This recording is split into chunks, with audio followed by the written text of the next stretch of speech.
We are coming into the living room where Brian Solomon and Miguel Rodriguez are casually playing some video games. Oh, elbow. I went.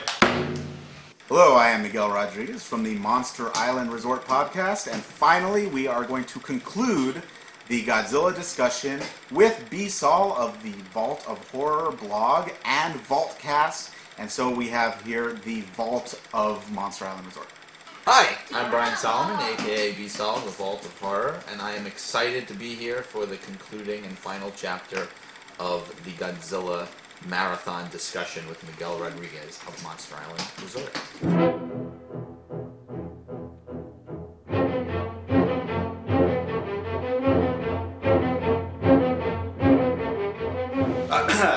I'm obviously not in my native home of San Diego because we're about 3,000 miles away from each other normally. We're in Kansas. We met. Yes, we met halfway. Middle. Yeah. Kansas, Oklahoma area. But there's not a lot to do in Kansas, so what do? We talk about Godzilla. Now, first episode of this, and by the way, if you haven't listened to those, go check them out. We have them archived, either at the Vault of Horror or at Monster Island Resort Podcast. That's right. And when this goes up, I'll have links to those as well. But we started with number one. We organized these according to era of Godzilla films. The first era being the Showa series, which occurred from 1954 to 1974, about 20 years. With most of those films being directed by Ishiro Honda and others being directed by Jun Fukuda. Yeah. And then, but during that one, we talked a little bit about one movie we're going to talk about today, which is Godzilla Final Wars. Right, the last Godzilla movie. The last one. And to date. To date, yes. Came out 2004. And the reason we talked about it a lot, I think, is because it was a return to the Showa series. Yes. It was all the monsters came back. It had aliens. It was much more of a Showa type movie, so we talked about it a lot then. But we'll probably talk about it today anyway, because it is a bookend. Yes, it's the ultimate Godzilla movie. I don't care what anybody thinks. People don't. A lot of people don't like it. A lot of people don't like it. Those are people who don't like Santa Claus. I like it. I do like that movie. Yes, I love it. And then we had episode 2, which was, of course, the Heisei. No, episode 1 and 2 were both Showa because Showa. Because honestly, we love them so much. I'm a Showa fan. Many of them. Yeah. There's so many, and episode 1 and 2 were both. It's been so freaking long. There's 15 of them. Yeah, and they came out kind of in rapid succession for a while there. Yes. So the good years. And I'm a big fan of the Showa series. So we ended up splitting that into 2, and then the third one was Heisei. That's right. And maybe we should have listened to those episodes before we started doing this. But might have been a good idea. Yeah. But who cares? This has been kind of off the cuff. By the way, I just want to let you all know that we do have crew. We've got children and animals and just everything imaginable is happening while we're doing this. Madness. Your crew is naked. Yes. Actually, only the dog. The dog is naked. I just want to put a word out there. There's another podcast completely dedicated to Godzilla called the Kaiju Cast, and they tend to like the Heisei series a lot. And I'll say one of my favorite monsters actually came from the Heisei series because I really like Biollante at the end. Also as a series as a whole, I find it the least kind of exciting. The monster battles anyway. But that's episode 3, you can watch that. But today, we're going forward into the future, beginning with the Millenium. So the first of this came in the year 2000, and it was the first Godzilla movie in 15 years to get a theatrical release. That's right. Yeah, because since Godzilla 85. Since Godzilla 85.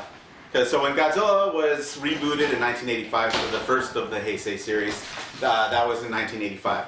And then fast forward 15 years to 2000, we got another Godzilla movie. And I was actually, I have to say, I was psyched to be able to go to a theater to see a new Godzilla movie. Yes, me too.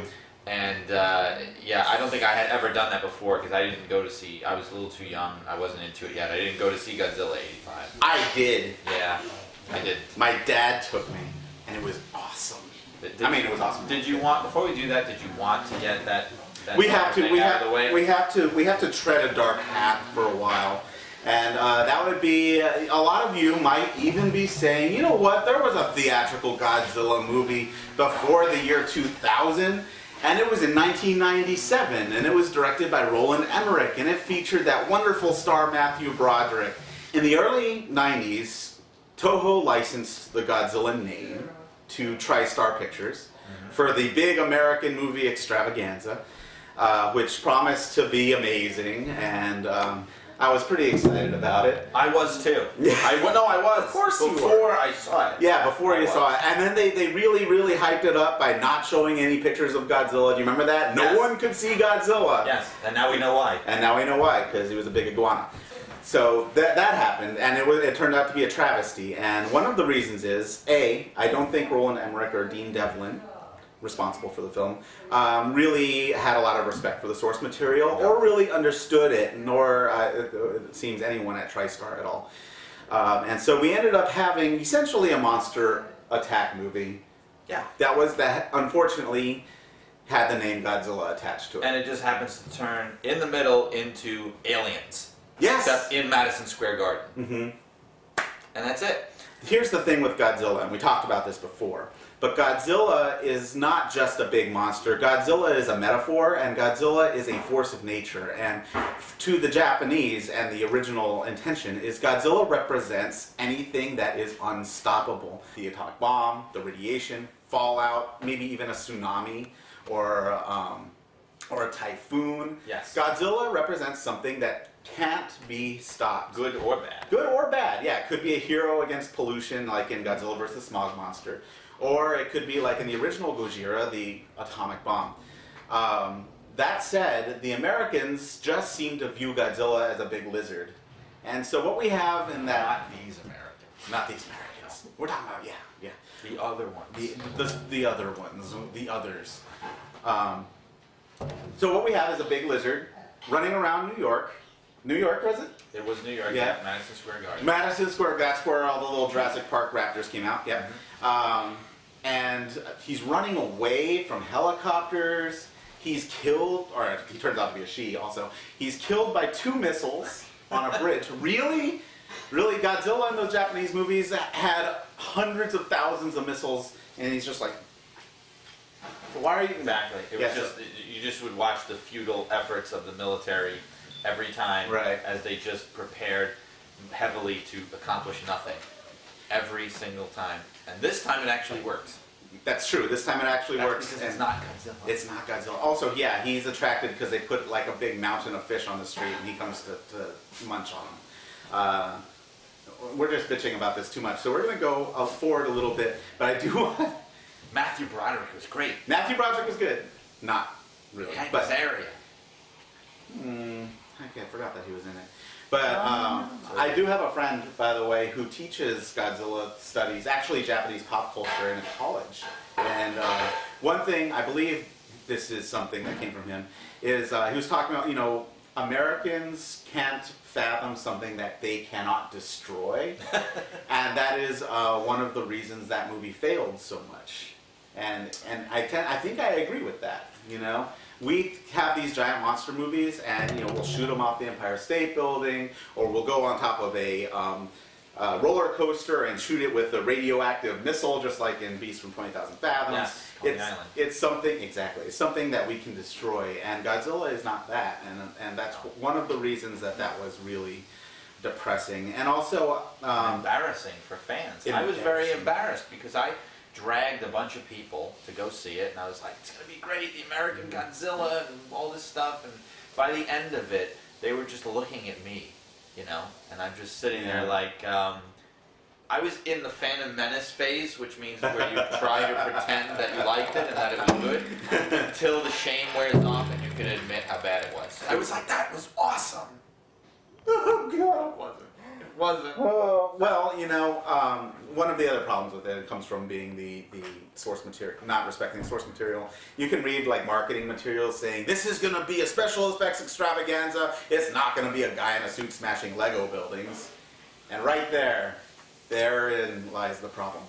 Okay, that being said, so Toho licensed it Yes. to TriStar. Thought that Americans were going to take this, have a blockbuster, and run with Godzilla. Yeah, and they really thought it was over. They thought Godzilla versus Destroyer would be their last one, and they were handing it off to the Americans. An American franchise, you know. And that was it. Yeah. And so Toho actually ran with 3 Mothra movies in the late 90s. So we got Rebirth of Mothra and the Mothra trilogy. So again, 2000, we get a theatrical Godzilla release for the first time. And what do you think of it? I thought that it accomplished what it was supposed to accomplish, which is that it put Godzilla back where the character was supposed to be. Mm-hmm. What I loved about the movie was that the main thrust of it was restoring Godzilla to the status of a force of nature. You literally have the guy who's following him like a tornado. Like a tornado, yeah. The storm chaser aspect was awesome. It was brilliant. Yeah. And just like that, the franchise is brought back to where it needs to be. You almost get the feeling of like Toho just coming out of the dugout, you know, like a great relief pitcher, just like, all right, we got to take it back, we got to do it right, and they did. Yeah, I was a little bit disappointed when I saw it in the theater because, and I will only say the dubbing is atrocious. Great Caesar's Ghost? Yeah. Anyone? Yes, Yeah. exactly. The dubbing's really bad. The and dubbing, they were trying to be a little too snarky and ironic. They That were. was the problem. They were being very ironic. They were treating it like it was a big joke, and so Yeah. that was annoying. The movie, though, I do like. I really love the Storm Chaser aspect of it. That is, and I can't believe it hadn't been done before, and I can't believe really they haven't done it since. And so they were trying to appeal to a bunch of things. By the way, the Storm Chasers are a father and daughter team, so you have the kids. Yeah. It's almost like Gamera-esque. The other thing I appreciated about it is they tried to do what Godzilla vs. Biollante did in 1986, and that was to bring a monster that had never existed before in the form of Orga. What do you think? Orga, yes. Well, he's very CGI, isn't he? Actually, no, but his growth is CGI. But when they fight, it's actually natural. that was a weakness for me in that he's not a very memorable villain. No. I understood that they were trying to bring in a new monster for a new series. Interesting idea. He's just not a very interesting character. He's like monster. a big rock, a big lump. Yeah, Orga, there's really not much you can say about him. It's Orga. He starts out as a spaceship that like sucks up. Yeah, he sucks up data from buildings. You remember it has these big tendrils that are invisible, and it's just sucking up data. Which to the Japanese that is horrifying, and actually it should be to us kind of. But then the Godzilla kills that, and it becomes Orga, and they fight. The Orga's pretty cool in the Godzilla Unleashed video game. Oh yeah, he's powerful as heck. That's probably his shining hour. He's got the big hand. Yes. Yeah. Yes. Godzilla Unleashed, by the way, is a Godzilla fighting game. Check it out. Yes, my son, who is on hand here, is a huge fan. The Godzilla design is different. First of all, he's a little bit smaller. Yeah. They actually shrink him down to about 150 meters, I believe. About around 200 is normal. So they bring him down just 50 meters, give or take. They lost the red eyes. They lost, and his dorsal fins are huge. Yes. They're larger than his body. They just stretch out like, and so that I actually thought that was kind of cool. And I loved what they did with the fire breath effect, because they made it so, I don't know, that was one area where they put computer effects to really good use, is they made it seem really powerful in a way that it never had seen before. And that is actually the whole Millennium series does that really well. But I think the best, we'll talk about the one I think that does it best. But anyway, Godzilla vs. Megaguirus is actually a direct sequel to Godzilla 2000. And it's the only one in the Millennium series that they have any kind of continuity. Yeah. You have the same Godzilla with the long dorsal fins. Megaguirus, another original monster. That's right, 2 in a row. 2 in a row. My least favorite of the Millennium series, I have to say, for a number of reasons. But I mean, the monster is more interesting than Orga, so that's definitely a step up from 2000. And one thing that I found interesting about Megaguirus is if you saw the aforementioned Mothra movies from the late 90s, there is Batra. Are you familiar with Batra? Yes. Batra is like the evil Mothra, and it's a big giant mean-looking dragonfly kind of thing. And Megaguirus is suspiciously similar to Batra. You think they had some effect shots that they wanted to reuse? I think they just didn't want to really design a completely new monster. One of my favorite scenes in the Millennium series comes from Godzilla vs. Megaguirus, and they have the part of the military, I guess, who their whole job is to track Godzilla. Yes. And there's this scene where a woman Godzilla's swimming in the water, and you see the dorsal fins, kind of like Jaws. Yes.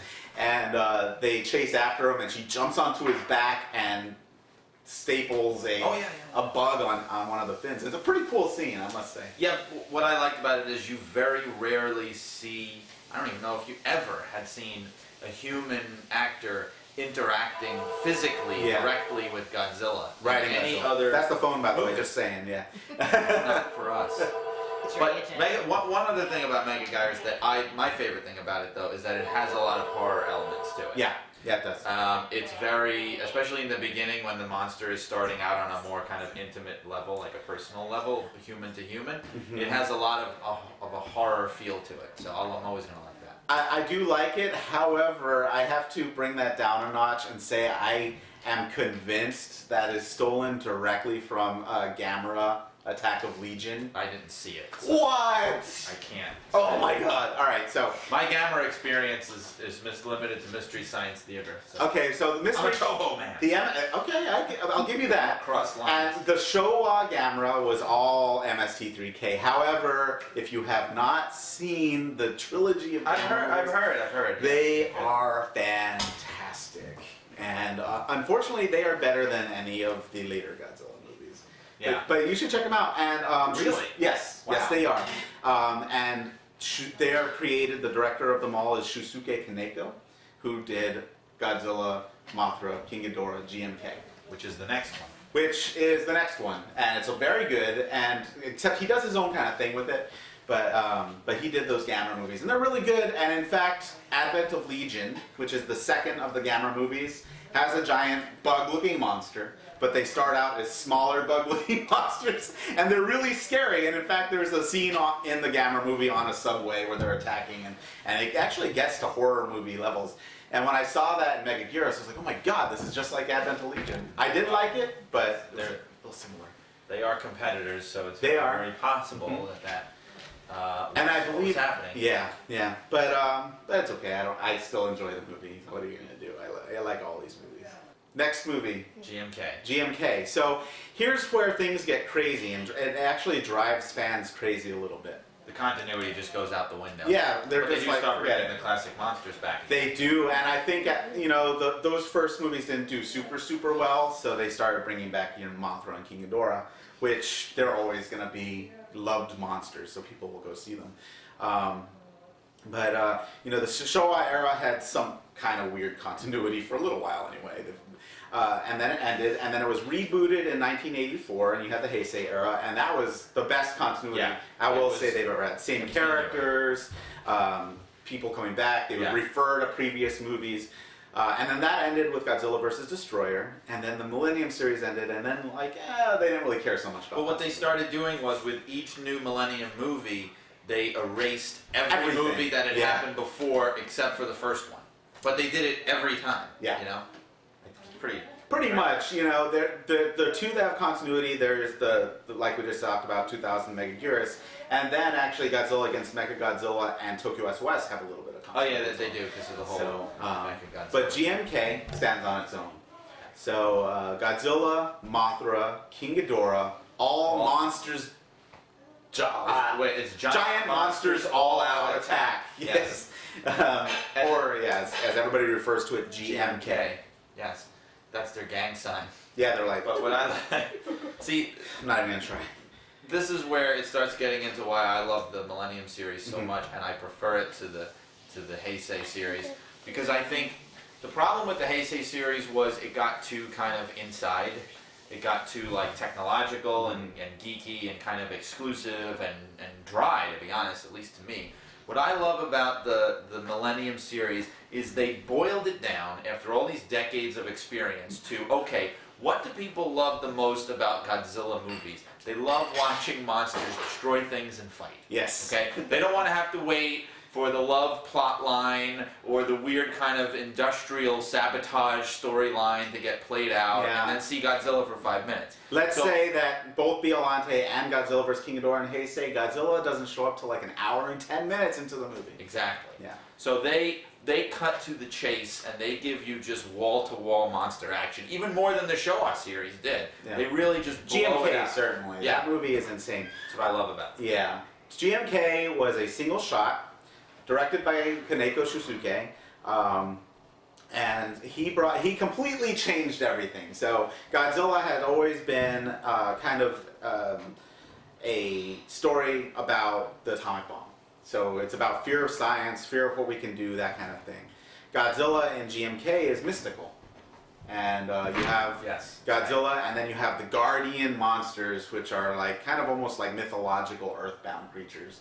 And they're related to the 4 elements. So you have Ghidorah, who the first time ever is a hero, and the most powerful of the guardian monsters.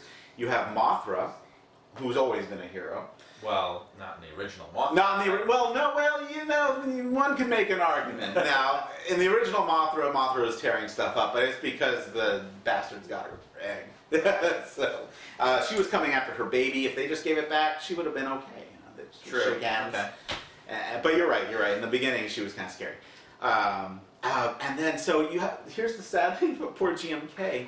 There's a monster, got his beginnings in a little movie called Frankenstein Conquers the World. Yes. Or Frankenstein versus Baragon.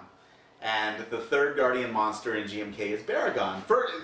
The second movie he's ever been in. No, I think he made an appearance in Destroy All Monsters, right? And I think didn't he show up in one of the Gamera movies, like they licensed the character? No, unfortunately that would be Barugon. Oh, yeah.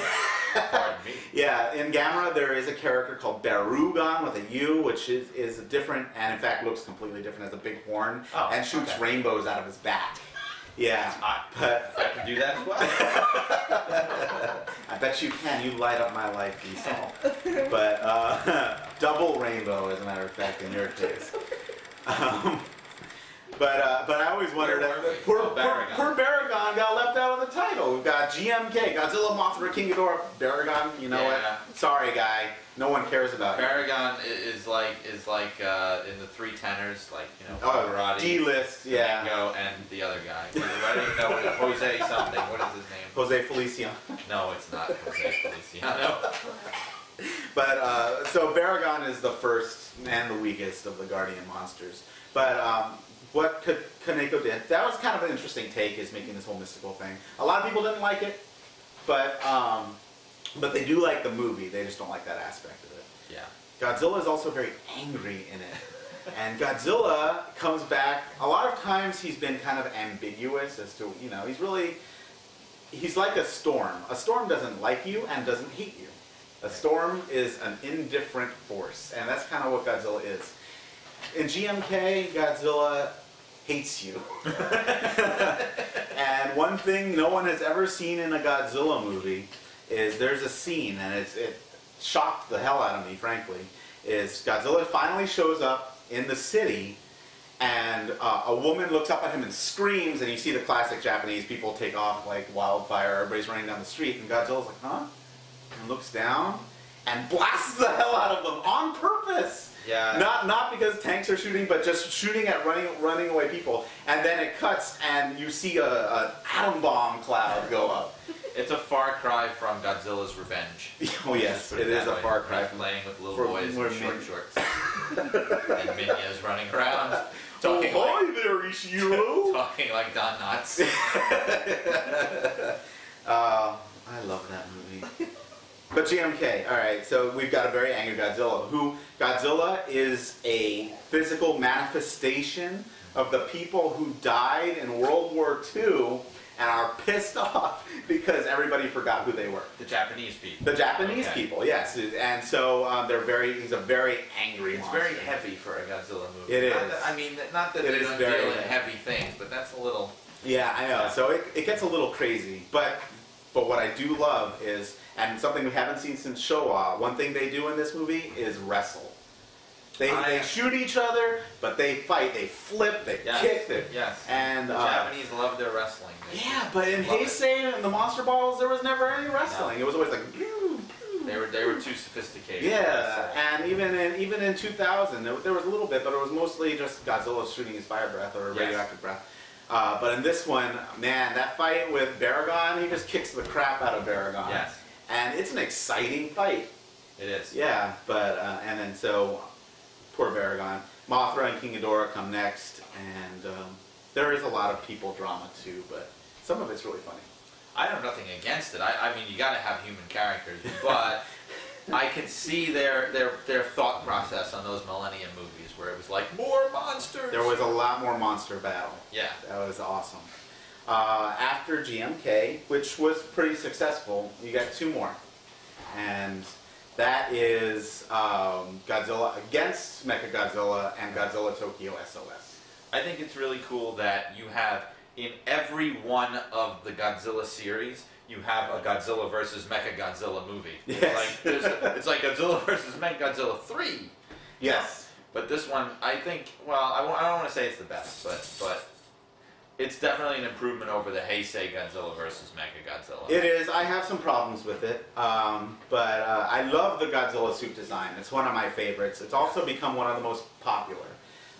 He's really mobile in it, and he looks a lot like someone's dog or cat. Like there's something about the Godzilla face that the Showa Godzilla gets to look very feline. You know, that's in the true. 60s, Yeah, very cat-like. Very cat-like. Yeah, with the big kind of like like those that kind cheeks, if you will. It's kind of cute. Yeah, he does look very cute. Here he's not cute, but you sympathize with him. He's like, oh, he's like a big animal.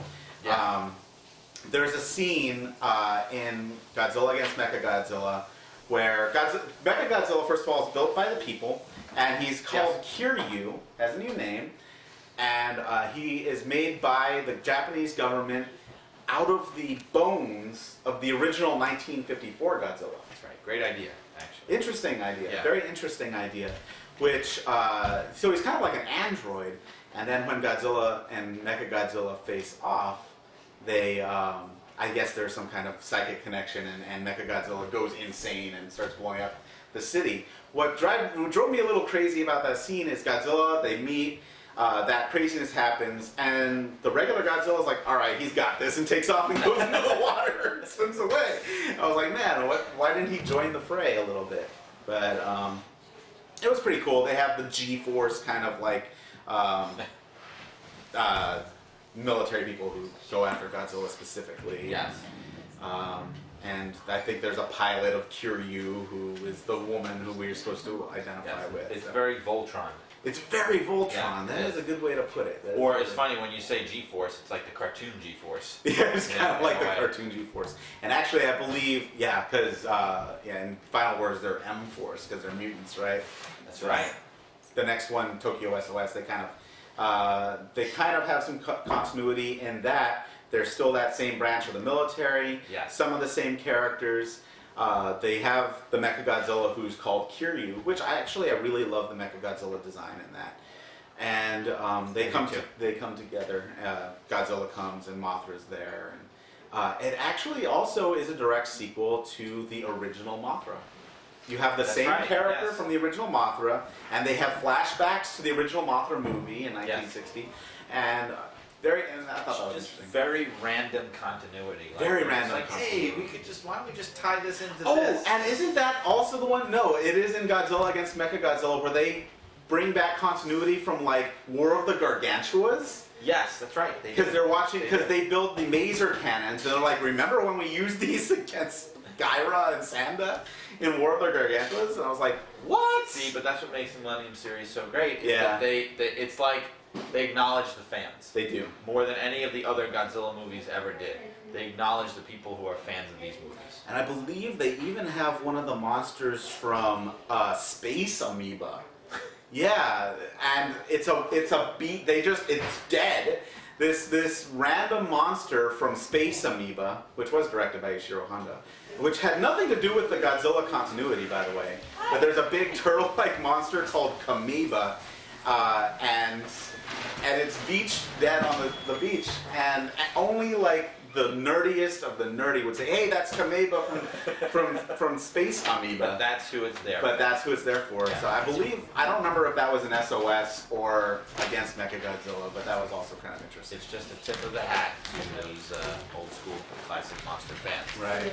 And finally, in 2004, 50 years after the original Godzilla, one of the most popular directors in Japan, Kitamura Ryuhei, was handed the reins to direct Godzilla Final Wars. And if you've seen any of his films, like Versus or Sky High, a lot of action.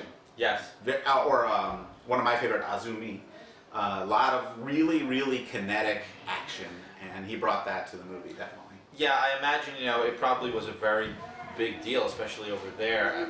The equivalent of somebody over here, a really hotshot, high-profile action film director who you wouldn't automatically associate with Godzilla being put in the reins, so it must have made a lot and of waves. And a lot of the original Showa actors came back, the big three came back. Ryuhei Kitamura brought a lot of the original monsters back. I think we had almost everybody. Well, you had the Exilians back from Monster Zero, right? And I think you even had, the guy who plays the president, right? Isn't he? Yeah, he's in like 50 of the original Godzilla. Yeah, and the woman who also she was the woman who played she's the one that Nick Adams was in love with. Yes, in real life, in actually. Monster Zero. Yeah, in real life. Yeah, and she was the one who was from Planet X. Yes. Posing as a human, and she gets killed, and he's like, "You rats! You dirty rats!"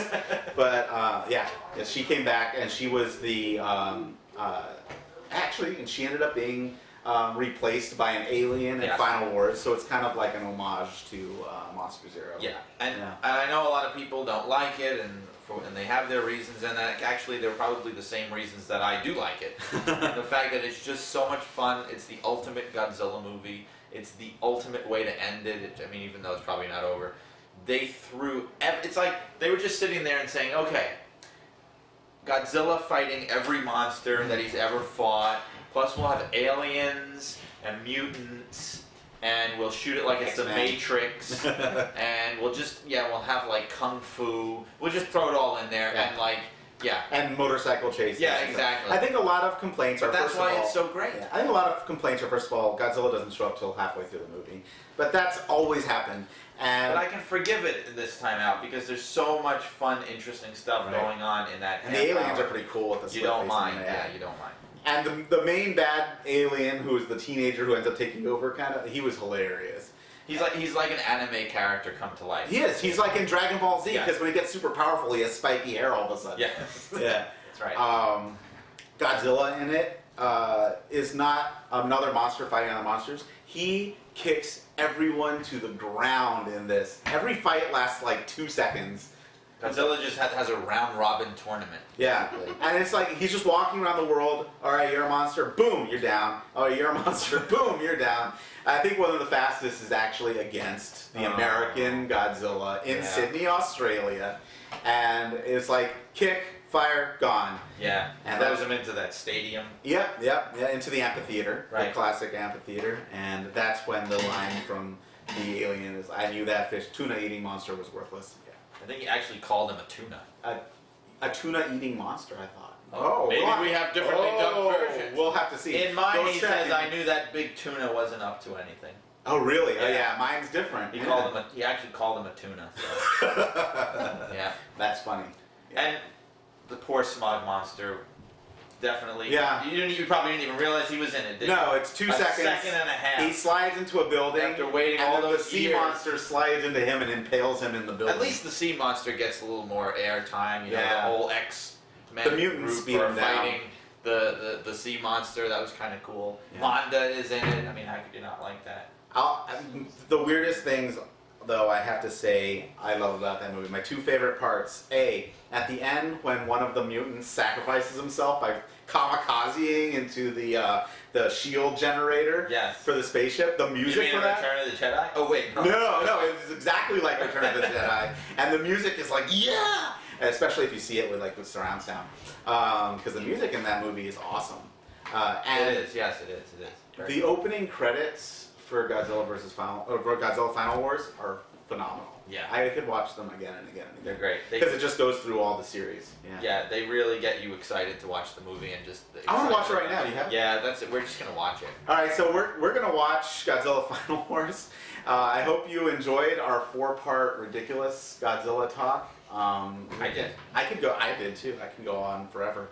We'll have another 4-parter in a couple of years. Yeah, we're gonna do Jane Austen films. Yes. It's gonna be our next one. Jane Austen films. 4 parts. Yeah. No, well, they're bringing Godzilla back probably this year or next year, right? I think Toho is starting a new They series. said 2012, and then it turned into 2014. So we'll be back in 10 years. We're gonna recap the whole thing. Yeah, right? let's hope it's not as disappointing. But thank you for listening and watching. Take care.